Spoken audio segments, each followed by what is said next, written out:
लद्दाख में एक ही चरण यानी 20 मई को वोटिंग होगी। लद्दाख के लिए ये चुनाव काफी अहम है, लेकिन इस बार लद्दाख में जलवायु परिवर्तन का मुद्दा कितना असरदार होगा, इस रिपोर्ट में आपको दिखाते हैं।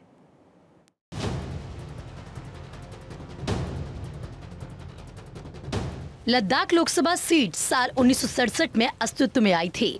इस सीट पर शुरुआत 5 चुनाव में लगातार कांग्रेस के उम्मीदवारों को जीत मिली थी, लेकिन इसके बाद कांग्रेस अब तक इस सीट पर सिर्फ एक बार साल 1996 आम चुनाव में ही जीत हासिल कर पाई। लद्दाख लोकसभा सीट पर पिछले 10 साल से बीजेपी का कब्जा है। लोकसभा चुनाव 2024 में लद्दाख लोकसभा सीट पर बीजेपी ने मौजूदा सांसद का टिकट काट दिया है। साल 2019 आम चुनाव में बीजेपी के उम्मीदवार जाम्यांग सेरिंग नामग्याल ने निर्दलीय उम्मीदवार सज्जाद हुसैन को 10,930 वोटों से हराया था।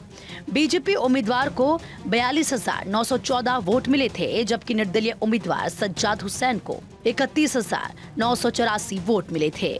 इस चुनाव में पर्यावरण और जलवायु परिवर्तन बेहद महत्वपूर्ण मुद्दा है।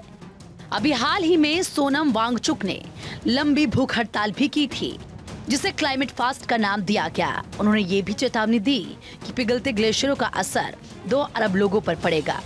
जलवायु परिवर्तन के साथ साथ इंसानी गतिविधि और कार्बन उत्सर्जन के कारण ग्लेशियर तेजी से पिघल रहे हैं, क्योंकि युगों से यहाँ पानी का एकमात्र स्रोत ग्लेशियर ही रहा है। जलवायु परिवर्तन के अलावा हाल के वर्षों में तेजी से बढ़े अनियंत्रित पर्यटन के कारण लद्दाख को पानी और पर्यावरणीय समस्याओं से 2 चार होना पड़ा है।